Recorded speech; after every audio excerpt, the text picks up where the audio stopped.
শারীরিক অবস্থার প্রতি, যে মানুষ কত সহজে কতটুকু ধারণ করতে পারবে সেই নিয়ম অনুযায়ী কিন্তু করে থাকেন। এমন না হুট করে একবার খুব কঠিন ঠান্ডা পড়েছে, খুব কঠিন গরম এসে পড়েছে, এমন না, ধীরে ধীরে এর গতি বাড়তে থাকে।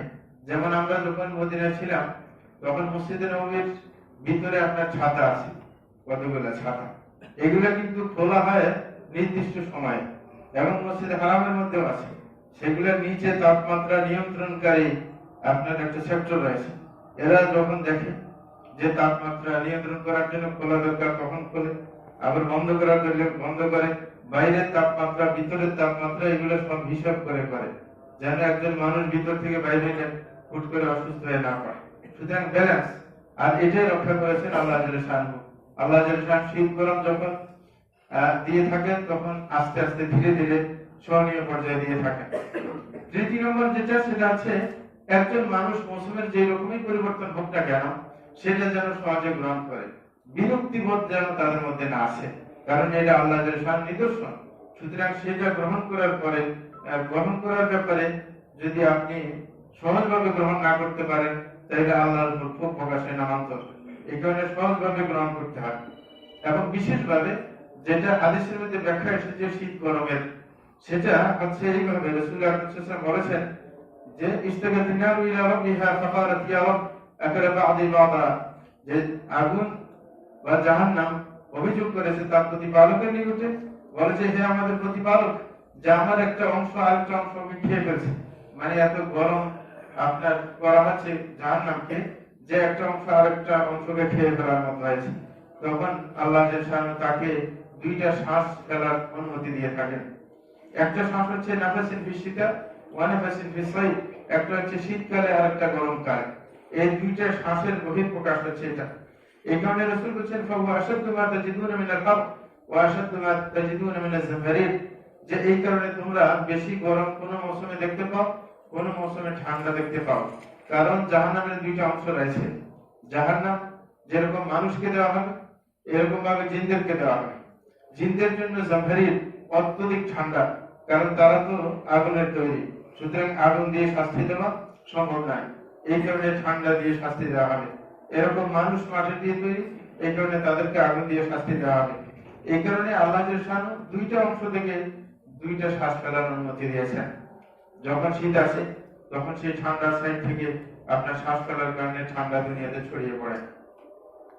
প্রিয় ভাইরা আমার, একজন মুসলমান যে কোনো মৌসুমকে অবশ্যই গনিমত হিসেবে মনে করবে এবং সেটাকে কিভাবে কাজে লাগানো যায় সেই চিন্তা তার মাথায় অবশ্যই থাকতে হবে। এই কারণে বিশেষ করে সালাফদের মধ্যে মৌসুমগুলোকে গ্রহণ করার তৎপরতা ছিল, আগে প্রস্তুতি ছিল। যেমন আপনার সালাফদের থেকে পাওয়া যায় হযরত ওমর ফারুক রাদিয়াল্লাহু আনহু বলেছিলেন যে আশিদা গনিমাতুল আবিদিন, যে শীতকাল হচ্ছে ইবাদত গুজারদের জন্য একটা গনিমত স্বরূপ। এই সময়ের মধ্যে রাত্রি অনেক লম্বা হয়ে থাকে, দিন ছোট হয়ে থাকে, রাত্রি বেলায় মন ভরে ইবাদত করা যায়। অন্য আরেকটি প্রবাদে আছে আশিদা রবিউল মুমিন, যে শীতকাল হচ্ছে মুমিনের জন্য বসন্তকালের ন্যায়। সুতরাং এটাকে গনিমত হিসেবে আমাদেরকে কাজে লাগাতে হবে। রাসূল আকরাম সাল্লাল্লাহু আলাইহি ওয়াসাল্লাম বলেন যে আল গনিমাতুল বারিদাতু আসুমু ফিশ শিতা, যে একেবারে সহজে যেই যুদ্ধরত সম্পদ বা যেই সুবিধা পাওয়া যায় সেটা হচ্ছে শীতকালে সিয়াম পালন করা। শীতকালে সিয়াম পালন করতে কোনো কষ্ট হয় না, হ্যাঁ, অল্প সময়ের জন্য সিয়ামটা হয়ে থাকে, এই কারণে সেটাকে গনিমত হিসেবে আপনার একবারে সহজে লব্ধ সম্পদ হিসেবে আমাদেরকে গ্রহণ করতে হবে। এই কারণে ইবনে মাসউদ রাদিয়াল্লাহু আনহু শীত আসলে খুব খুশি হতেন। তিনি বলতেন মারহাবান বিশিতা তানজিলু তাতানাজ্জালু ফীহি আল-বারাকাতু ওয়া ইয়াতুলু ফীহি আল-লাইলু লিল-কিয়াম ওয়া ইয়াকসুরু ফীহি আন-নাহারু লিস-সিয়াম। তিনি বলতেন মারহাবা বলে, হ্যাঁ, আপনার সম্ভাষণ জানাতেন শীতকে। তিনি বলতেন যে এই শীতকাল, এই কারণে ধন্যবাদ জানাচ্ছি শীতকালকে, কারণ শীতকালে আল্লাহর পক্ষ থেকে বরকত নাজিল হয়, রাত্রিগুলো লম্বা হওয়ার কারণে মন ভরে ইবাদত করা যায়, সালাত পড়া যায়, কিয়ামুল লাইল করা যায়, এবং দিন ছোট হওয়ার কারণে সিয়াম রাখা সহজ হয়ে যায়। প্রিয় ভাইরা, শীতকাল হচ্ছে বিশেষ করে যারা মহিলারা রয়েছেন তাদের জন্য একটা সুবিধার সময়, বা যারা অন্য সময়ে সিয়াম পালন করতে পারেন নাই, কষ্টের কারণে সিয়াম ভঙ্গ করেছেন, বিশেষ করে দূর পাল্লায় যারা গাড়ি ঘোড়া চালিয়ে থাকেন। আমরা আরো দেশে দেখেছি অনেক দূরে সফর করতে হয়, অনেকে ওই যে সফরের সুবিধাটা গ্রহণ করে, আপনার সিয়াম যদি কোনোদিন কষ্ট হয়ে যায় তখন ভেঙে ফেলে, পরবর্তীতে সেটা কাজে করে। আর মহিলাদের জন্য তো নির্দিষ্ট সময়ের জন্য সিয়াম রাখা তাদের জন্য সম্ভবই না। এই কারণে যদি কারোর সিয়াম থেকে থাকে দ্রুত আদায় করা দরকার। যদি কোনো কারণে আদায় করা সম্ভব না হয়ে থাকে, শীতকালকে উপযুক্ত সময় হিসেবে আমাদের গ্রহণ করতে হবে। আরেকটা ব্যাপার সেটা হচ্ছে শীতকালের রাত্রি অনেক লম্বা হওয়ার কারণে অনেকে শীতকালের রাত্রিকে অযথা নষ্ট করে দেয়। সেটা কখনো উচিত হবে না। না এটা দুনিয়ার কাজে আসবে, না আখিরাতের কাজে আসবে। অনেকে এসেই আপনার ফেসবুক ইত্যাদি নিয়ে ব্যস্ত হয়ে পড়ে লম্বা সময়ের কারণে, অথচ সালাতের মধ্যে থেকে অনেকে এটা নিয়ে কান্না করতেন। শীতকাল চলে যাওয়ার পর যখন সঠিকভাবে তারা সময়টা কাজে লাগাতে পারতেন না, এটার জন্য কান্না করতেন। হযরত আমির ইবনে আব্দুল্লাহ এবং ইয়াজিদ আল-কাসি এই দুইজন মৃত্যুর সময় কান্না করতেছিলেন। অন্যরা জিজ্ঞাসা করছিলেন যে আপনারা কাঁদেন কেন? বললেন যে আমরা কান্না করি এই জন্য, কারণ অনেক শীতের মৌসুম আমরা পেয়েছি, দীর্ঘ সময় ইবাদত করতে পারি নাই এবং দিনের বেলা সিয়াম পালন করতে পারে। ওরা যে একবারে পারে নাই তা না, সিয়াম পালন করেছে, কিন্তু তারপরে আফসোস থেকে গেছে, যদি আরো বেশি সময় পেতাম আরো বেশি ইবাদত করতাম। এই জন্যই তারা কান্না করছিলেন। আরেকটা ব্যাপার সেটা হচ্ছে শীত এবং গরমকে এটা আল্লাহর পক্ষ থেকে মুকদ্দার বা তাকদীর হিসেবে গ্রহণ করতে হবে। কারো শীত কষ্ট পায় শীতের মধ্যে, কারো শীতের মৌসুমটা বেশি, তার জন্য শারীরিকভাবে সহজতর হয়, কারো একটু কঠিন হয়। যেটাই হোক না কেন আমরা মনে করবো এটা আল্লাহর পক্ষ থেকে চয়ন আমাদের জন্য। এই কারণে কখনো সেটার বিরক্তি প্রকাশ করা যাবে না। এই কারণে শীতকে অজুহাত করে অনেকে সালাতের মধ্যে ঝামেলা করে থাকে। শীতকালে ফজরের সালাত অনেকে কাজা করে ফেলে, মানে ঠান্ডা মনে করে যে ঠান্ডা আমার সমস্যা হবে, এই কারণে মসজিদে জামাতের সাথে সালাত করতে যায় না। যদিও কেউ কেউ ঘরে পড়ে আর কেউ তো একেবারেই পড়ে। সুতরাং শীত যেন কোনো ছুতা না হতে পারে, যা আপনার আমার ইবাদতের ক্ষেত্রে যেন এটা ছুতা হিসেবে আমাদের সামনে না আসে। কারণ আল্লাহ গরমকালে যখন তাবুক যুদ্ধ যাওয়ার জন্য রাসূল আকরাম সাল্লাল্লাহু আলাইহি ওয়াসাল্লাম আদেশ করলেন, তখন মুনাফিক যারা ছিল এরা গরমের কারণে যুদ্ধে যেতে চায় নাই। তারা বলছিল যে যাদের কুল নারু জাহান্নাম আশাদ্দু হাররা লাউ কানু ইয়াফকাহুন, তারা প্রথমে বলছেন লা তানফিরু ফিল হার, যে মুনাফিকরা বলছিল যে তোমরা এই গরমের মধ্যে যুদ্ধ করতে যাবে না, কারণ অনেক কষ্ট হবে। তখন আল্লাহ উত্তরে কি বললেন যে কুল নারু জাহান্নাম আশাদ্দু হাররা লাউ কানু ইয়াফকাহুন, যে আপনি বলে দেন হে রাসূল যে জাহান্নামের আগুন তো আরো মারাত্মক কঠিন, তোমরা যদি বুঝতে তাহলে অবশ্যই আল্লাহ রাসূলের সেই ফরমান মেনে নিতে। প্রিয় ভাইরা, আরেকটি ব্যাপার সেটা আছে আল্লাহ শানুর নিয়ামত অবশ্যই অনেক বেশি। বিশেষ করে শীত মৌসুমের মধ্যে অনেকগুলো নিয়ামত আমরা পেয়ে থাকি। শীতের মধ্যে যেরকম শীত আসে, কিন্তু শীত প্রতিরোধ করার জন্য অবশ্যই পোশাক পরিচ্ছদের ব্যবস্থা আছে, সুন্দর করে আপনার ঘুম যাওয়া যায়, ঠিক না? গরমকালে যেরকম পাওয়া যায় না, শীতকালে কিন্তু অনেক ফল ফলাদি পাওয়া যায়। শীত মৌসুমের এই জাতীয় অনেক নিয়ামত আছে। এই নিয়ামত গুলোকে আমাদেরকে অবশ্যই আল্লাহর নিয়ামত হিসেবে গ্রহণ করে শুকরিয়া আদায় করতে হবে। আল্লাহ জাল্লাহু বলেছেন ওয়া জাআলাকুম সারাবিলা তাকিকুমুল হার ওয়া সারাবিলা তাকিকুম বাসাকুম, যে তোমাদের জন্য আল্লাহ জাল্লাহু কিছু পোশাক তৈরি করেছেন যেগুলো তোমাদেরকে গরম থেকে রক্ষা করবে, আর কিছু পোশাক তৈরি করেছেন যেগুলো তোমাদেরকে ঠান্ডা থেকে রক্ষা করবে এবং যুদ্ধক্ষেত্রে শত্রুর আঘাত থেকে রক্ষা করবে। সুতরাং এইগুলো আল্লাহর পক্ষ থেকে নিয়ামত। এই কারণে হযরত ওমর ফারুক রাদিয়াল্লাহু আনহু তিনি তো যখন খলিফা ছিলেন প্রত্যেক এলাকাতে তিনি চিঠি পাঠাতেন শীতকালে। তিনি চিঠির মধ্যে যেটা লিখতেন সেটা বলতেন ইন্না শীতা আকাদ হাদার ওয়া হুয়া আদুউল লাকুম, তিনি বলতেন শীতকাল চলে এসেছে এবং শীত হচ্ছে তোমাদের শত্রু, ফাতাহাবুলা, সুতরাং শত্রুর মোকাবিলা করার জন্য তোমাদের প্রস্তুতি গ্রহণ করতে হবে। এবং তিনি সতর্ক করতেন, বলতেন ফাইনাল বারদা আদুউন সারিউন দুখুলু বাঈদুন খুরুজু, তিনি বলতেন যে শীত হচ্ছে এমন জিনিস যেটার অবহেলা করা যায় না, যদি অবহেলা করা হয় খুব দ্রুত আপনার ঠান্ডা লেগে যায় এবং এই ঠান্ডা সারতে কিন্তু অনেক সময় লাগে। এই কারণে অবশ্যই শীত মৌসুমে আমাদের অনেকের শরীরে একটু ঠান্ডা কম অনুভব হয়, শীতকালে দেখা যায় যে এমনি বাইরে হয়ে যায়, পরে ঠান্ডা লেগে যায়। এই কারণে সতর্ক থাকতে হবে। এই কারণে হযরত ওমর ফারুক রাদিয়াল্লাহু আনহু এটাকে শত্রু হিসেবে আখ্যায়িত করেছেন। শত্রুর ব্যাপারে যেরকম সতর্ক থাকতে হয়, এইভাবে শীত মৌসুমে আমাদেরকে সতর্ক থাকতে হবে। প্রিয় ভাইরা, আরেকটা ব্যাপার সেটা হচ্ছে এই মৌসুমে আরেকটি কথা মনে করা দরকার যে একজন ব্যক্তি শীত যখন আসে তখন কিন্তু মার্কেটে যায় নিজের সন্তানদেরকে পোশাক কিনে দেওয়ার জন্য, গরমের পোশাক। কিন্তু অনেকে অবশ্যই বেমালুম ভুলে যান যে আমার এই সন্তানকে যেরকম ঠান্ডা থেকে রক্ষা করার জন্য আমি প্রস্তুতি গ্রহণ করি, একইভাবে আমাকে জাহান্নাম থেকে রক্ষা করার জন্য প্রস্তুতি গ্রহণ করতে হবে। এই কারণে প্রত্যেকে এই মৌসুমে এটা থেকে শিক্ষা নিয়ে নিজের সন্তানকে কিভাবে জাহান্নাম থেকে রক্ষা করা যায়, নিজের ফ্যামিলিকে সেটার চেষ্টা অবশ্যই চালাতে হবে। আল্লাহ জাল্লাহু বলেন, ইয়া আইয়ুহাল্লাযীনা আমানু কু আনফুসাকুম ওয়া আহলিকুম নারা। আল্লাহ জাল্লাহু বলেন, হে ইমানদারগণ, তোমরা নিজেদেরকে এবং তোমাদের পরিবারবর্গকে জাহান্নাম থেকে রক্ষা করবে। সুতরাং জাহান্নাম থেকে রক্ষা করা মানে এমন কাজ করতে না দেওয়া যেটার কারণে তাদেরকে জাহান্নামে যেতে হবে। সুতরাং এইভাবে তাদের প্রতি খেয়াল রাখতে হবে। এরকম ভাবে রাসূল আকরাম সাল্লাল্লাহু আলাইহি ওয়াসাল্লাম সতর্ক করেছেন। তিনি বলেছেন, কুল্লুকুম রাঈন ওয়া কুল্লুকুম মাসউলুন আন রাঈয়াতিহি, যে তোমাদের প্রত্যেকেই জিম্মাদার, তাদের জিম্মা সম্পর্কে পরকালে হিসাব দিতে হবে। সুতরাং আমি আপনি যাদের ফ্যামিলি রয়েছে অবশ্যই ফ্যামিলির জিম্মাদার হিসেবে সেই দায়িত্ব পালন করতে হবে। প্রিয় ভাইরা আমার, আরেকটা ব্যাপার খেয়াল রাখার বিষয়, সেটা হচ্ছে শীত আসলে আমাদের যাদের টাকা পয়সা আছে, আল্লাহ সুবহানাহু তৌফিক দিয়েছেন, তারা নিজের ফ্যামিলির জন্য শীত বস্ত্র কিনে থাকে। কিন্তু আমার পাশে আরো ভাই, যে ভাইয়ের টাকা কড়ি নেই, তাদের সন্তানরা শীতে কষ্ট পাবে। সুতরাং আমার সম্পদের কিছু অংশ তাদের জন্য বিনিয়োগ করি। তাদেরকে কোনো যদি গরম পোশাক না থাকে, পোশাক কিনে দেয় সাধ্য মতো, বেশি দামি না হলেও কম দামেও পাওয়া যায়, সেগুলো দিয়ে তাদের পাশে দাঁড়ানোর চেষ্টা করি। আর এতে করে আপনার সমাজের মধ্যে ভালোবাসা বাড়বে। যখন একজন গরিব মানুষ দেখে আপনি সবসময় তার খেয়াল রাখেন, তখন আপনার প্রতি ভালোবাসা জন্মাবে, আপনার জন্য দোয়া করবে। কিন্তু যদি বৈষম্য রাখেন, তাহলে শত্রুতা সৃষ্টি হবে। অনেকের আছে, যদি কোনো অঘটন ঘটে যায়, আপনার টাকা যখন ঢুকে ধনী লোকের ঘরে, তখন সব লুটপাট করে নিলে অনেকে আলহামদুলিল্লাহ বলে। কেন বলে? এটার কারণ হচ্ছে সে কখনো তাদের খবর রাখে না।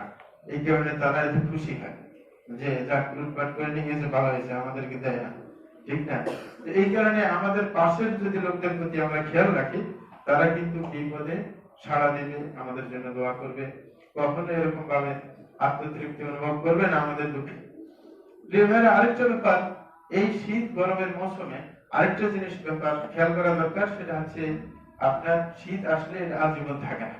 শীত কিছুদিন পরে চলে যায়, গরম আসলেও কিছুদিন পরে চলে যায়। এইখান থেকে আরবুর একটা প্রবাদ বলে থাকেন যে মিনাল মুহালি দাওয়াতুল হাল, যে অসম্ভব কোন অবস্থা কি একইভাবে চলতে থাকে, এটা অসম্ভব। আপনার বিপদ আসছে, সবসময় বিপদ লেগে থাকবে, এটা অসম্ভব। হ্যাঁ, আপনার সুখ এখন আছে, সবসময় সুখে থাকবেন, অসম্ভব। মানে পরিবর্তন আসবেই। সুতরাং মৌসুমের পরিবর্তনে যারা বিশেষ করে জালিম শ্রেণীর মানুষ আছে, তাদের অবশ্যই চিন্তা করা দরকার যে অবস্থার একদিন ব্যতিক্রম হবেই। হ্যাঁ, এই অবস্থা সবসময় টিকে থাকবে না। আর গত সরকার যাওয়ার পরে এই চেতনা আরো ভালো করে জন্ম নিয়েছে যে অসম্ভব সম্ভব হয়ে যায়, মানে একই অবস্থা কখনো চলতে পারে না। এই কারণে আল্লাহ জালিমদেরকে সতর্ক করে দিয়েছেন, ওয়াসাইয়ালামুল্লাযীনা যালামু আইয়ামু ফালামি ইয়ানকালিবুন, যে জালিমরা অবশ্যই টের পাবে কি পরিণতি তাদের শেষ পর্যন্ত হবে। এই কারণে রাসূল সাল্লাল্লাহু আলাইহি ওয়াসাল্লাম আরো বলেন যে ওয়ালাম আন্না ফিস সাবরি আলা মা তাকরাহু খায়রান কাসীরা ওয়া আন্না নাসরা মা'আস সাবরি ওয়া আন্নাল ফারাজা মা'আল কারবি ওয়া আন্না মা'আল উসরি ইসরা। হ্যাঁ, রাসূল বলেন, তোমরা জেনে রাখো যে যেই জিনিসটা তোমরা অপছন্দ করো, সেই ক্ষেত্রে যদি ধৈর্য ধারণ করো, আল্লাহ অবশ্যই তোমাদের জন্য অনেক কল্যাণ রেখেছেন। আমরা দীর্ঘ সময় নিয়ে ধৈর্য ধারণ করেছিলাম, যার কারণে সেই বালা মুসিবত আমাদের থেকে দূর হয়ে গেছে। আমরা এখন সেই আগের যে আতঙ্ক আমাদের থেকে কেটে গেছে। রাসূল আরো বলেন, ওয়া আন্না নাসরা মা'আস সাবর, যে ধৈর্য ধারণ করলে অবশ্যই বিজয় আসবে। ওয়া আন্নাল ফারজা মা'আল কারম, বিপদ আসলে বিপদ দূরীভূত হবে। ওয়া আন্না মা'আল উসরি ইসরা, কোন কাঠিন্য সৃষ্টি হলে সহজতা অবশ্যই আসবে। সুতরাং এই মৌসুমের পরিবর্তনে আমরা যেন নিজের অবস্থা, যে অবস্থা আছি না কেন, সেটাকে স্থায়ী মনে না করি, সেটাকে অস্থায়ী মনে করি, যে অবস্থারও পরিবর্তন ঘটতে পারে। প্রিয় ভাইরা, আরেকটা ব্যাপার শীত মৌসুমে দেখা যায় যে শীত মৌসুমে অনেক সময় বৃষ্টি নেমে, আর বৃষ্টি নামার কারণে শীতের প্রকোপ আরো বেড়ে যায়। এই যে বৃষ্টি নামে, এটাকে খারাপ দৃষ্টিতে দেখার কোনো কারণ নেই, যেটার কারণে আমরা সমস্যাগ্রস্ত হচ্ছি। বরং এটা বরকতময়, বৃষ্টি সবসময় বরকতময় হয়ে থাকে। আল্লাহ বলেন, ওয়ানাযালনা মিনাস সামাই মাআন মুবারাকা, যে আমি আকাশ থেকে তোমাদের জন্য বরকতময় পানি নাযিল করেছি। সুতরাং বৃষ্টির পানি হচ্ছে বরকতময়। কখনো কখনো এটা শাস্তির কারণ হয়ে যায়, কিন্তু সেটা খুবই হ্যাঁ, মাঝে মাঝে, খুবই কম, কিন্তু বেশিরভাগই এটা রহমত হিসেবে আমরা পেয়ে থাকি। আর বৃষ্টি যখন হয়, মানুষের মধ্যে অনেক ধরনের মানুষ দেখা যায়। কেউ বৃষ্টিকে আল্লাহর পক্ষ থেকে নেয়ামত হিসেবে গ্রহণ করে না বা নেয়ামত হিসেবে মনে করে না, কেউ এটার সাথে আপনার গ্রহ নক্ষত্রের সম্পর্ক জড়িয়ে দেয়। এই কারণে বৃষ্টি যেটা, সেটা অবশ্যই আল্লাহর পক্ষ থেকে এসেছে সেটা মনে করতে হবে। রাসূল আকরাম সাল্লাল্লাহু আলাইহি ওয়াসাল্লাম একদা রাত্রিবেলা বৃষ্টি হয়েছে, সকালবেলায় বসছেন সাহাবাদেরকে সামনে নিয়ে, তখন বলছিলেন আসবাহা মিন ইবাদি মুমিনুন ওয়া কাফির, যে আজকে সকালবেলায়, গত রাত্রিতে বৃষ্টি হওয়ার পর সকালবেলায় মানুষ কিন্তু দুই ভাগে বিভক্ত হয়ে গেছে। তিনি বললেন, কিছু মানুষ আছে যারা আল্লাহর উপর বিশ্বাস করেছে, তারা বলেছে এটা আল্লাহর পক্ষ থেকে নাজিল হয়েছে। আর কিছু মানুষ কাফের হয়ে গেছে, তারা মনে করছে অমুক গ্রহ নক্ষত্রের কারণে, তার স্থানের পরিবর্তনের কারণে আপনার বৃষ্টি হয়েছে। সুতরাং যে কোনো নিয়ামত আল্লাহর দিকে সম্পৃক্ত আমাদের করতেই হবে। আর বৃষ্টি কখন নাজিল হবে সেটা একমাত্র আল্লাহ জাল্লাহু শাআনহু ভালো করে জানেন, আমরা শুধু সম্ভাবনা বলতে পারি। এই কারণে আল্লাহ জাল্লাহু শাআনহু পাঁচটা জিনিসকে আল্লাহর গায়বী জ্ঞান হিসেবে কোরআনে উল্লেখ করেছেন। আল্লাহ বলেন, ইন্নাল্লাহা ইনদাহু ইলমুস সাআহ ওয়া ইয়ানসিরুল গায়ব ওয়া ইয়া'লামু মা ফিল আরহাম ওয়া মা তাদরি নাফসুন মাযা তাকসিবু গাদা ওয়া মা তাদরি নাফসুন বিআইয়ি আরদিন তামুত। আল্লাহ জাল্লাহু শাআনহু বলেছেন, আল্লাহর নিকটেই কিয়ামতের জ্ঞান রয়েছে, কিয়ামত কখন হবে সেটা একমাত্র আল্লাহই জানেন, এবং কখন বৃষ্টি নাজিল হবে সেটা আল্লাহ জানেন, এবং মানুষের মহিলাদের জ্বরের মধ্যে কি জাতীয় সন্তান রয়েছে সেটাও আল্লাহ ভালো জানেন, এবং আল্লাহ জানেন আগামীকাল আপনি কি ভোগ করবেন, কি কামাই করবেন সেটা আল্লাহ ভালো জানেন, এবং আল্লাহ জানেন কোন জমিনে আপনার মৃত্যু হবে। কেউ কেউ বলতে পারেন এগুলোর কিছুটা আমরা জেনে ফেলি, কিন্তু সেটা অনেক মাধ্যম গ্রহণ করে এবং সেটাও সুনিশ্চিত না।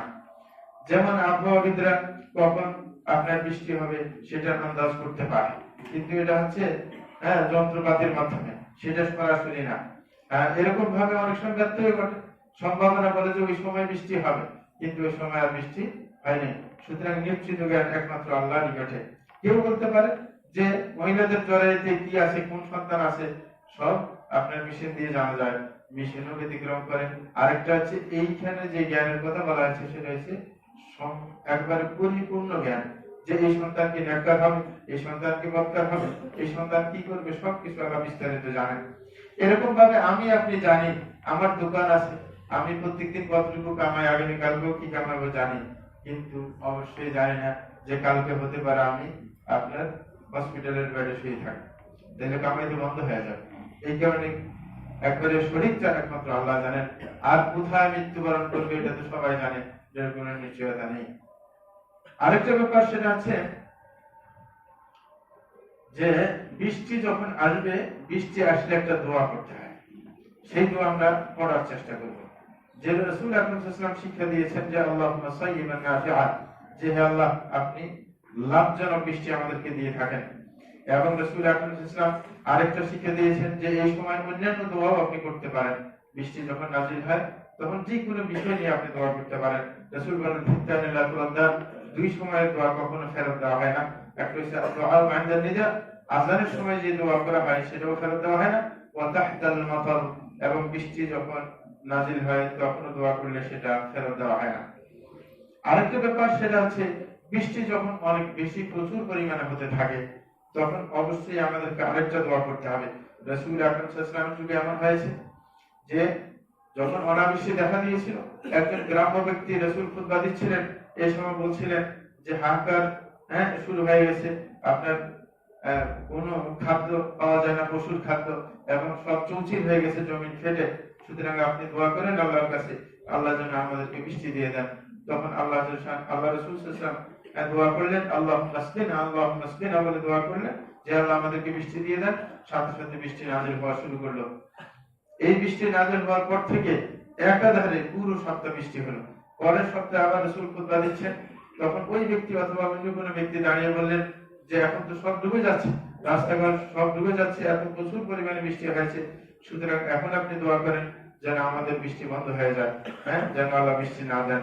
আল্লাহ রাসূল সাল্লাল্লাহু আলাইহি ওয়াসাল্লাম সেই সময় দোয়া করলেন, আল্লাহুম্মা হাওয়ালাইনা লা আলাইনা, আল্লাহর কাছে এটা বলেন নাই আল্লাহ বৃষ্টি বন্ধ করে দেন, বরং বলেছেন হে আল্লাহ আপনি বৃষ্টিগুলোকে আমাদের আশপাশ অন্য দিকে নিয়ে যান, আমাদের এখানে আর বৃষ্টির প্রয়োজন নেই। বলছেন আল্লাহুম্মা আলাল আকামি ওয়াল জিবালি ওয়াল আজামি ওয়াদ দিরাব ওয়াল আওদিয়াতি ওয়া মানাবিতিশ শাজার হে আল্লাহ আপনি টিলা টঙ্কর পাহাড়ি এলাকায় যেখানে বন জঙ্গল আছে এরকম বা উপত্যকা সব জায়গায় যে জায়গায় বৃষ্টির প্রয়োজন সেই জায়গায় দিয়ে দেন, আমাদের এই জায়গায় প্রয়োজন আছে না।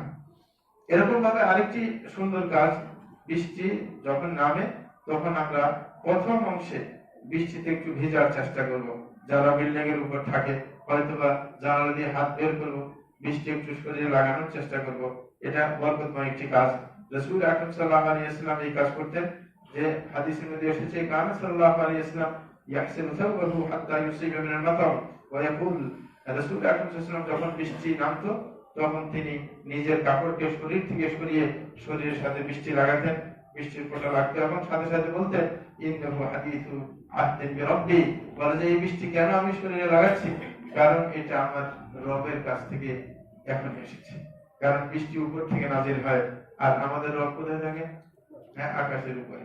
হ্যাঁ, সুতরাং এটা কিন্তু অনেকে বিশ্বাস করে না বললেই এটা একটা দলিল যে বৃষ্টি উপরে থাকে। তিনি বলতেন যে এটা আমার প্রতিপালকের কাছ থেকে নগদ নগদ এসেছে, এই কারণে শরীরে লাগানোর চেষ্টা করা। আর বৃষ্টির পানি কিন্তু অনেক লাভজনক বটে। আরব দেশে কিন্তু অনেক কোম্পানি বৃষ্টির পানি জমিয়ে রেখে বাজারজাত করে। এটা অনেক আপনার হেকিমরা এগুলোর উপকারিতা বলে থাকে। এই কারণে একবার পরিষ্কার খোলা আকাশের নিচে যদি কোনো ভাণ্ড রেখে বৃষ্টির পানি স্টক করা যায়, অনেক সময় সেটাও কাজে আসে।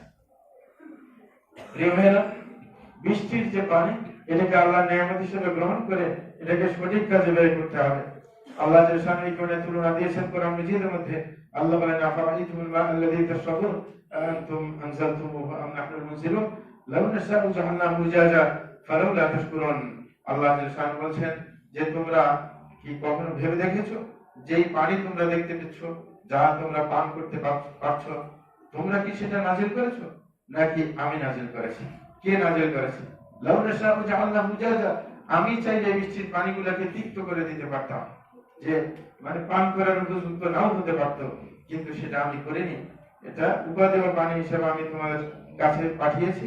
ফালাউলা তাশকুরুন, আল্লাহ বলেন এই কারণে অবশ্যই তোমাদের কৃতজ্ঞতা আদায় করা দরকার। সুতরাং এই আল্লাহর নিয়ামতের কৃতজ্ঞতা আদায় করতে হবে।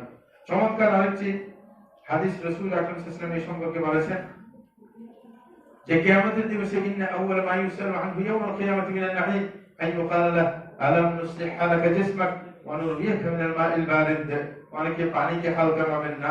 কিয়ামতের দিবসে যে নিয়ামতগুলোর প্রশ্ন করা হবে, এক হচ্ছে ইবাদত সম্পর্কে প্রশ্ন করা হবে, কিসের? সর্বপ্রথম সালাতের। এবং মানুষের সাথে ঝামেলার মধ্যে সর্বপ্রথম প্রশ্ন হবে রক্তপাতের। এরকম ভাবে নিয়ামতের যখন হিসাব নেওয়া হবে তখন প্রথম আল্লাহ সুবহানাহু বলবেন আলাম নুসলিহা লাকা জিসমাক, আমি তোমাকে সুস্থ রাখিনি। এবং দ্বিতীয় প্রশ্ন করবেন অনুরিয়াকা মিনাল মাইল বারিদ, আমি কি তোমাকে ঠান্ডা পানি পান করার ব্যবস্থা করে দেইনি? সুতরাং তুমি কেন শুকরিয়া আদায় করলে না? সুতরাং ঠান্ডা পানি পান করার সুযোগ পাওয়া এটা কিন্তু বড় নিয়ামত।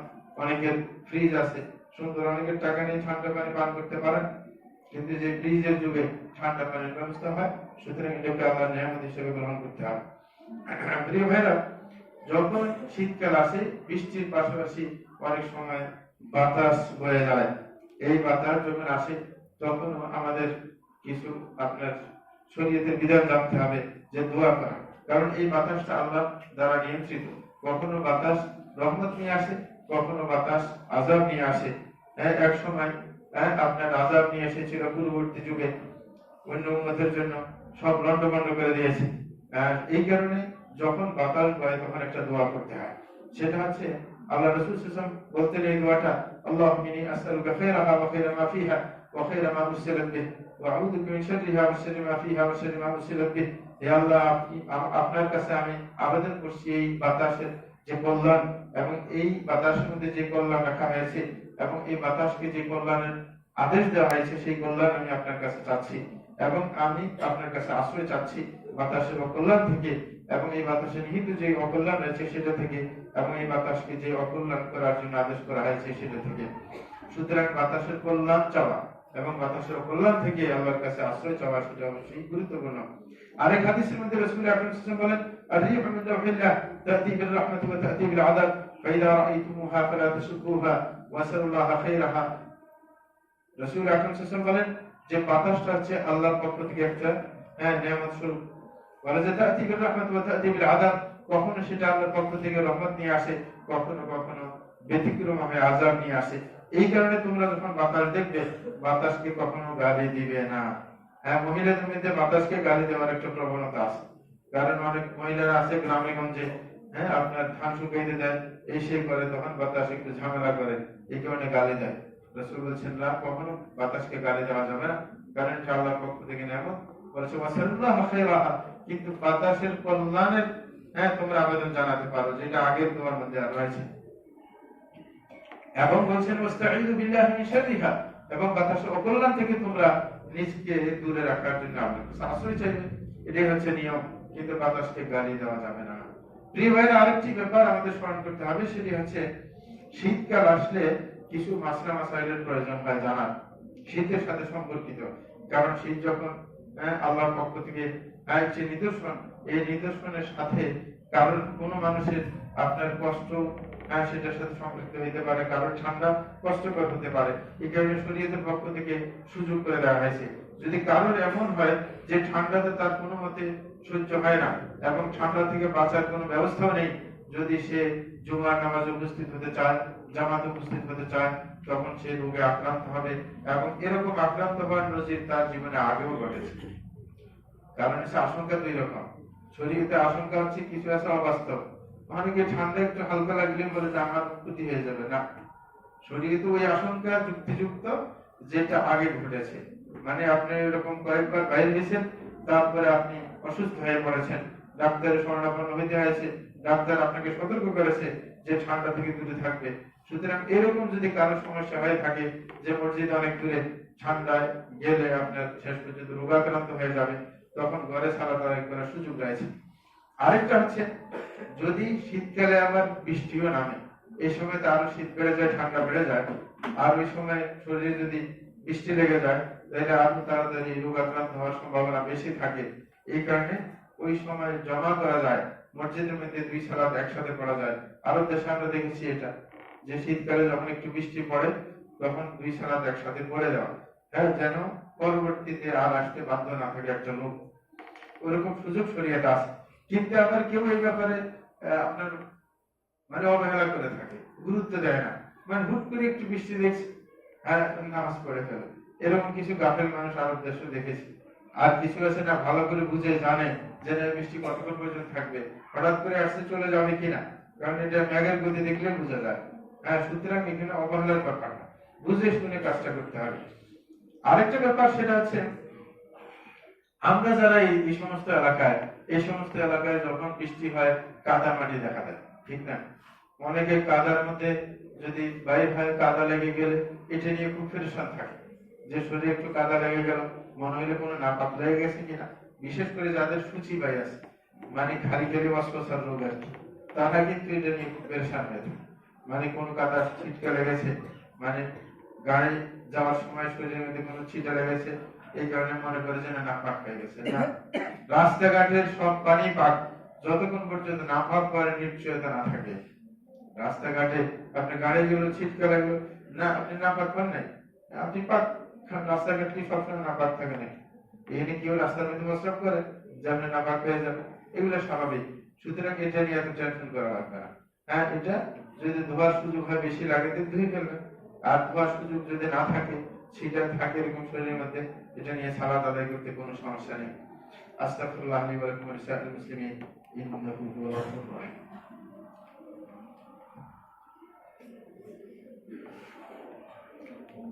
আলহামদুলিল্লাহি রাব্বিল আলামিন ওয়া সলাতু ওয়াসসালামু আলা সাইয়্যিদিল মুরসালিন নবিয়িনা মুহাম্মদ ওয়া আলা আলিহি ওয়া সাহবিহি আজমাইন, আম্মা বা'দ।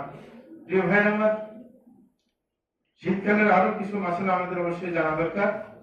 সেটা হচ্ছে শীত যখন আসে অনেক মানুষ ওযু করতে কি গাফলা করে। শীতের মধ্যে দেখা যায় যে পাটা ভালো করে ধোয় নাই, দেখা যায় পিছন দিয়ে একটু শুকিয়ে আছে, হ্যাঁ, মানে এরকম ভাবে চেহারা দিতে যায় নাই, এক সাইডে একটু থেকে গেছে।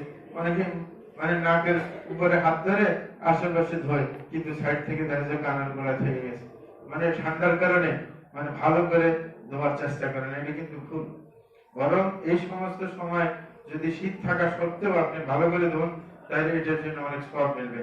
রাসূল আকরাম সাল্লাল্লাহু আলাইহি ওয়াসাল্লাম হাদিসের মধ্যে বলেছেন, আলা আদুল্লুকুম আলা মা ইয়াহমুল্লাহু বিল খাতায়া ওয়া ইয়ারফা'ু বিদ দারাজাত, যে আমি কি তোমাদেরকে এমন কাজের কথা বলবো না, যেই কাজ করলে তোমাদের গুণগুলো সব নিঃশেষ হয়ে যাবে, মানে গুণে থাকবে না, মুছে যাবে।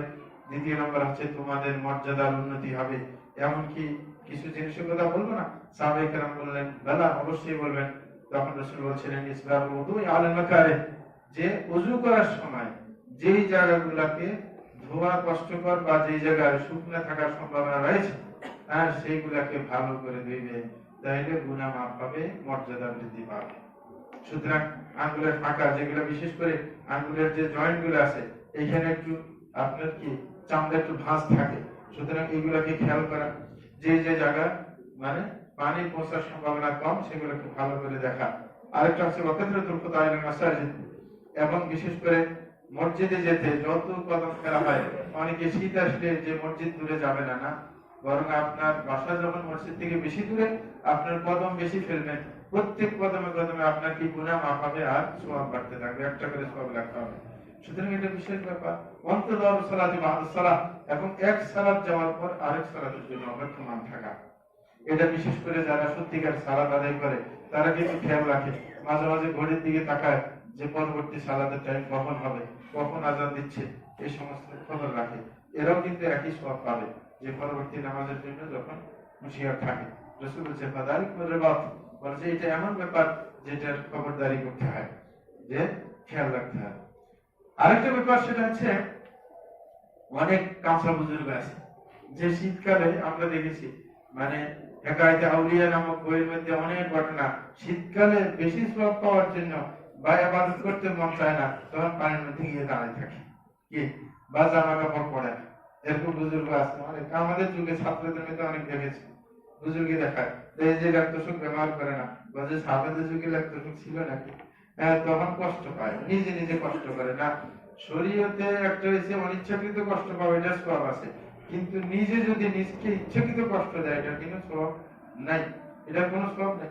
অনেকে উল্টা বুঝ তার মধ্যে থাকার কারণে এই উল্টা পাল্টা করে। সুফিবাদের ঘটনার মধ্যে এরকম অনেক ঘটনা পাইলেন, যে শীতকালে পানিতে দাঁড়িয়েছিল, দাঁড়িয়ে দাঁড়িয়ে জিকির করে, ঘুম আসে দেখে মানে পানিতে, ঠান্ডা পানিতে দাঁড়ায়, তারপরে জিকির করে যেন ঘুম না আসে আর কি, এই জন্য মুশকিল।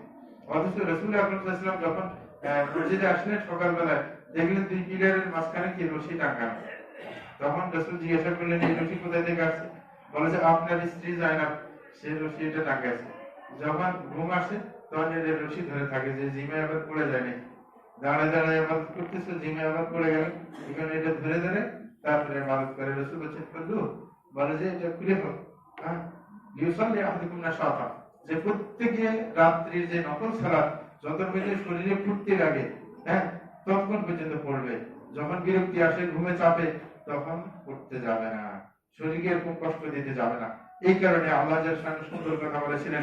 আল্লাহ বলেছেন মাই আল্লাহু বিআযাবিকুম ইন শাকারতুম ওয়া আমানতুম, যে আল্লাহ বলতেছেন যে তোমাদেরকে শাস্তি দিয়ে কষ্ট দিয়ে আমার লাভটা কি হবে, মানে আল্লাহ বলতেছেন তোমাদেরকে কষ্ট দিয়ে আমার কোনো লাভ আছে?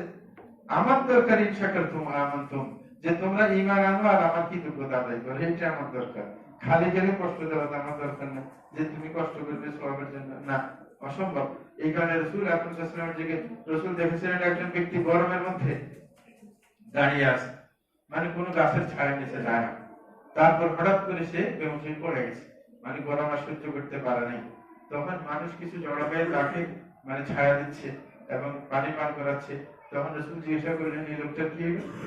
বলে যে এই লোকটা আপনার মানত করছে আল্লাহর কাছে, সে আপনার গরমের মধ্যে দাঁড়ায় থাকবে রোজা অবস্থায়, কি মানত করছে, মানে টাটকা গরমের মধ্যে সে দাঁড়ায় থাকবে, আবার রোজাও থাকবে, মানে কষ্ট বেশি পাইলে জানো কি আল্লাহ সওয়াব বেশি দেয়। রাসূল বলছেন না, অসম্ভব, হ্যাঁ এর রোজা ভাঙিয়ে দাও, আল্লাহর কোনো দরকার নেই এরকম কষ্ট করার, খালি খালি, মানে ইচ্ছা করে কষ্ট করতে যাবেন না। অনিচ্ছাকৃত কষ্ট যদি হয়ে যায় সেটা ভিন্ন ব্যাপার। অনেক আছে টাকা করে আসে, এসে লাগায় না, আপনার লাগাইতে সমস্যা কি? আল্লাহ তো টাকা দিয়েছেন আপনাকে সুবিধার জন্যই, নিজে সুবিধা ভোগ করবেন, অন্যজনকেও সুবিধা দিবেন, হ্যাঁ, মসজিদে এসে লাগাইবেন, অন্য জায়গায় যেখানে জনকল্যাণে কাজ হয়, কিন্তু না নিজে ভোগ করবেন না, এটা অসম্ভব। ভোগ করেন আপনি এবং শুকরিয়া আদায় করেন। আল্লাহ বলছে আমার দরকার শুকরিয়া আদায় করা, ঈমান আনা, এইগুলা খালি গেলে কষ্ট দেওয়া আমার ইচ্ছে না। এবং রাসূল এটাও বলেছেন যে মাকুইরা রাসূলুল্লাহ সাল্লাল্লাহু আলাইহি ওয়াসাল্লাম বাইনা আমরাইনি ইল্লা আহদা ইসলামনা, এক সাহাবী বলছেন যে রাসূলকে যখন দুইটা জিনিসের মধ্যে ইখতিয়ার দেওয়া হতো যে এই দুইটা জিনিসের কোনটা আপনি গ্রহণ করবেন, তখন রাসূল সহজটা গ্রহণ করতেন। কি করতেন? সহজটা। বলছেন মালাম ইয়াকুন ইসমা, যত পর্যন্ত এটা গুনার কারণ না হয়।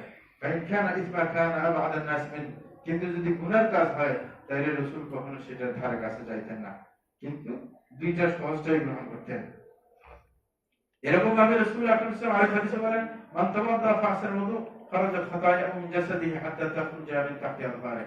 রাসূল বলেন কেউ যদি সুন্দরভাবে ওযু করে তখন তার গুনাহগুলো তার শরীর থেকে আপনার পড়ে যায়, এবং বলে যে এমন কি তার নখের নিচেও যদি গুনাহ থাকে সেটাও পড়ে যায়। আপনি যখন হাত দিবেন, হ্যাঁ, নখ দিয়ে আস্তে আস্তে গুনাহগুলো পানির সাথে বের হয়ে যাবে। আরেকটা ব্যাপার সেটা হচ্ছে শীতকালে আপনার শীত যখন বেড়ে যায় অনেকে মোজা ব্যবহার করে থাকে। সুতরাং মোজা সংক্রান্ত ব্যাপার জানতে হবে, মাসালার ব্যাপার, যে মোজা ব্যবহার করা, যে মোজা ব্যবহার করবেন, হ্যাঁ, আপনার শীত থেকে বাঁচার জন্য। এরকম ভাবে কখনো কখনো আপনার শীতকালে উজু করা কষ্টকর হয়ে থাকে। শীতকালে যদি দেখা যায় পানি দিয়ে, ঠান্ডা পানি দিয়ে উজু করলে আপনার ক্ষতি হবে, তাহলে তাইমুমের ব্যবস্থা আছে।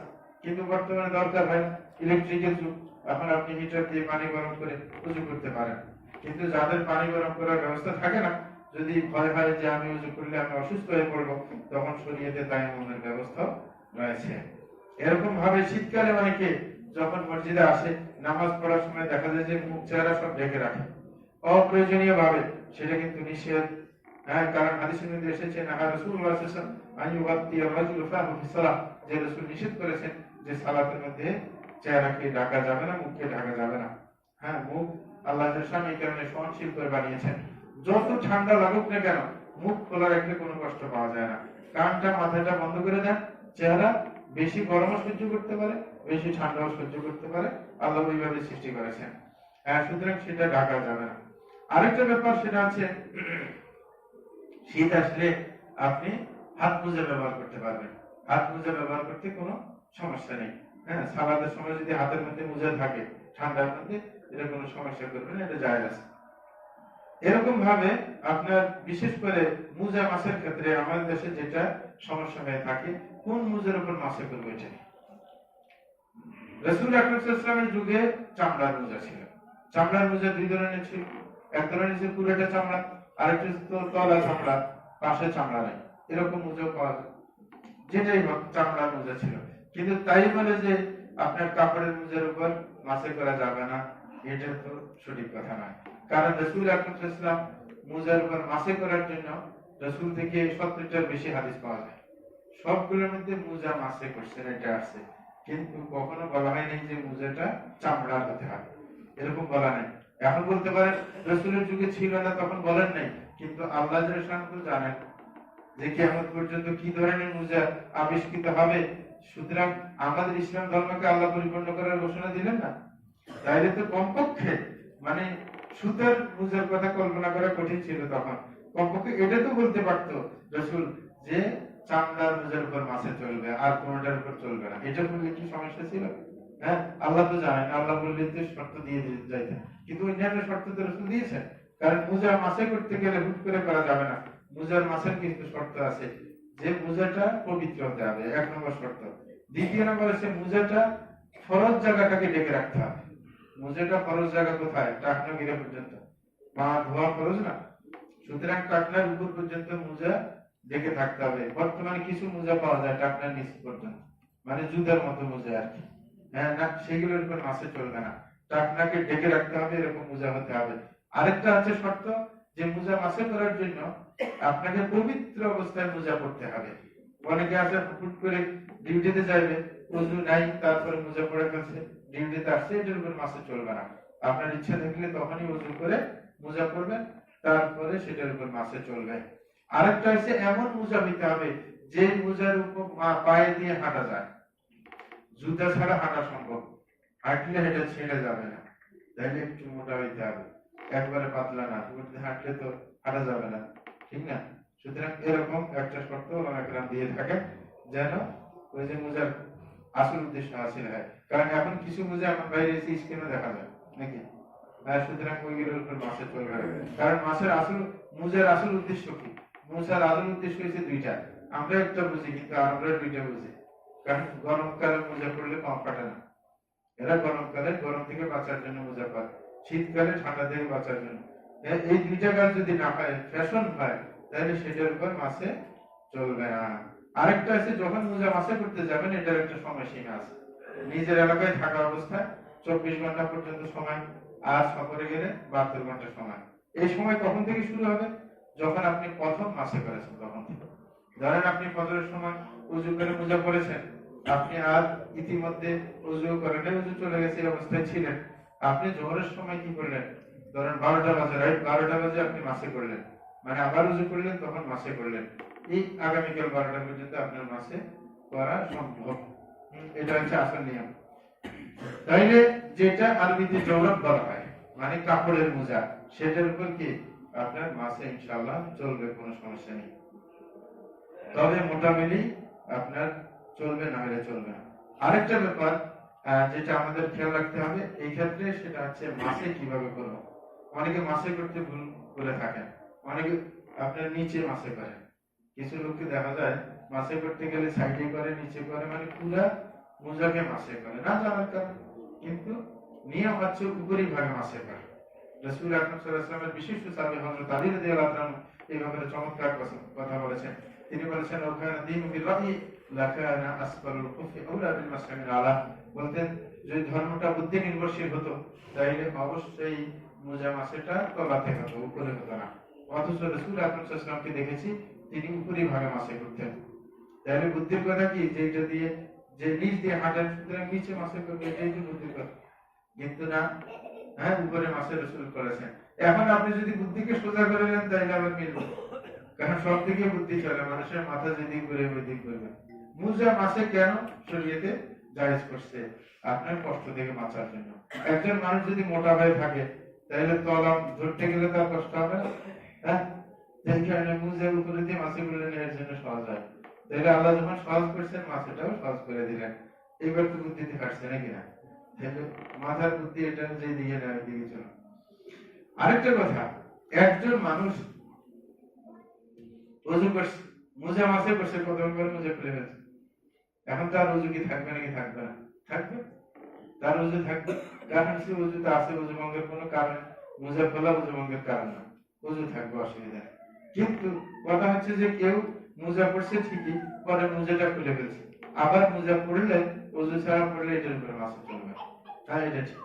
কিন্তু যদি এমন হয় মোজা একটা পড়ছেন, প্রথমটা দেখলেন যে এটা ছিঁড়ে আছে, আবার ওযু থাকা অবস্থায় আরেকটা মোজা পড়লেন যেটা কি ঠিক আছে, তাইলে অসুবিধা নেই, এই মোজার উপর মাসে চলবে। কারণ আপনি তো এখন খুলছেন আবার ঢুকেছেন, তখন ওযু আছে, সুতরাং এই মুহূর্তে চেঞ্জ করলে অসুবিধা নেই।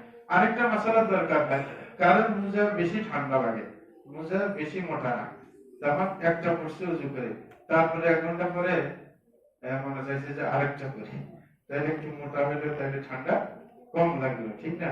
যদি এমন হয় ওযুরত অবস্থায় যদি আরেকটা পরে, তাহলে ওটার উপর মাসে চলবে। মানে ওযু আছে, এমন অবস্থায় ধরেন 2 ঘন্টা পরে সে আর একটা ডাবল মোজা পড়লো, তাহলে উপরটার উপর মাসে চলবে, নিচেরটা আর উপরটা খোলা রাখবে না। কিন্তু যদি এমন হয় যে তিনি মোজা পড়ছেন, পরে ওযু শেষ হয়ে গেছে, মানে ওযু চলে গেছে, তখন তিনি আরেকটা পড়ছেন, তাইলে ওযু করার সময় উপরটা খুলে ফেলতে হবে, কারণ দ্বিতীয়টা ওযু অবস্থায় পড়েন নাই। তাইলে নিচেরটার উপর মাসে চলবে, উপরেরটার উপর মাসে চলবে না। আরেকটা মাসালা, দুইটা মোজা পড়ছে ওযুরত অবস্থায়, কিছুক্ষণ পরে, মানে একটার উপর মাসে পড়ছে একবার, উপরেরটার উপর, কিন্তু পরের রক্তে আসে গরম লাগছে আবার একটু, তখন উপরটা খুলে গেছে, তখন এবার নিচেরটার উপর মাসে চলবে, চলবে অবশ্যই। কিন্তু মাসের টাইম আগের হিসেবে চলবে, টাইমটা আগের হিসেবে ধরতে হবে, মানে একটা খোলার কারণে নিচেরটা নতুন টাইম দেবে না, টাইম আগের টাইম, ওই পর্যন্ত মাসে করতে পারবেন, কোনো অসুবিধা নেই। সুতরাং এই মাসাগুলো আমাদের খেয়াল রাখা দরকার। আরেকটা হচ্ছে মোজার সাথে সম্পর্কিত মাসালা, সেটা না বললে না, সেটা হচ্ছে কারোর যদি কোথাও ক্ষত থাকে বা অপারেশন হয়ে থাকে, অনেক সময় কি আপনার এরকম ব্যান্ডেজ করতে হয়, ব্যান্ডেজের উপর মাসা সম্পর্কে কথা। ব্যান্ডেজের উপর মাসা আর মোজার উপর মাসে দুইটার মধ্যে কিছু পার্থক্য আছে। হ্যাঁ, ব্যান্ডেজের উপর যেটা মাসে, সেটা যে কোনো জায়গায় ব্যান্ডেজ লাগাইতে পারে, এটা হাতে পায়ে যেখানে ওযুর জায়গা, ওযুর জায়গা ছাড়াও কি আপনার অনেক জায়গায় ব্যান্ডেজ করে না, করে, সেই জায়গা যদি ওযুর সময়, তো এটা আর মশা লাগবে না, কিন্তু ওটা মোছার দরকার হবে গোসলের সময়। গোসলের সময় যদি পুরা গোসল করে, যেখানে পানি লাগানো সম্ভব না সেখানে মাসে করে দিবে। এবং মাসের জন্য আপনি ব্যান্ডেজের উপর মাসে করার জন্য এটা পবিত্র অবস্থায় ব্যান্ডেজ করা শর্ত না। যেমন মোজার উপর শর্ত যে পবিত্র অবস্থায় মোজা করতে হবে, ব্যান্ডেজ করার সময় আবার উজু করে ব্যান্ডেজ করা লাগবে না। যে কোনো মুহূর্তে অ্যাক্সিডেন্ট হয়েছে ব্যান্ডেজ করবে, কিন্তু তার উপর মাসে চলবে। মোজা মাসের নির্দিষ্ট টাইম আছে, কিন্তু ব্যান্ডেজ ইত্যাদির টাইম নেই। যতদিন পর্যন্ত ভালো না হবে ওটা সরানো পর্যন্ত ব্যান্ডেজ করবে। এই কারণে শরীয়তের দৃষ্টিকোণ আছে, ব্যান্ডেজ করার সময় ডাক্তারকে বলবে যতটুকু ব্যান্ডেজ দরকার অতটুকু করবেন, বাড়তি জায়গা নেবেন না। অনেক আছে খালি খালি জায়গা দরকার, মানে এক বিঘত ব্যান্ডেজ করে আছে কি এক হাতের মতো না। এই কারণে যে আমি সালাত আদায় করা মানুষ, সুতরাং অযথা বেশি জায়গা ব্যান্ডেজের অধীনে নেওয়া যাবে না, যতটুকু প্রয়োজন ততটুকুই করতে হবে। সুতরাং এই ব্যাপারগুলো মনে রাখতে হবে। আর এই ব্যান্ডেজের ক্ষেত্রে, মোজার ক্ষেত্রে মাসের জন্য যদি গোসল ফরজ হয় মোজা খুঁজে খুলে ফেলতে হয়, কিন্তু আপনার ব্যান্ডেজ যদি লাগানো হয়, প্লাস্টার করানো হয়, গোসলের টাইম এটা থাকবে, এটার উপর মাসে চলবে। এইগুলা হচ্ছে এই নির্দিষ্ট কয়েকটা পার্থক্য। আল্লাহ এই শীত মৌসুমকে যেন আমরা কাজে লাগিয়ে আল্লাহর আনুগত্য বেশি বেশি করতে পারি এবং আল্লাহর শুকরিয়া যেন আদায় বেশি বেশি করতে পারি, সেই তৌফিক আল্লাহর কাছে কামনা করছি। আল্লাহ সাল্লাল্লাহু আলাইহি ওয়াসাল্লাম আল্লাহ নবী মুস্তাফা আল হাবিব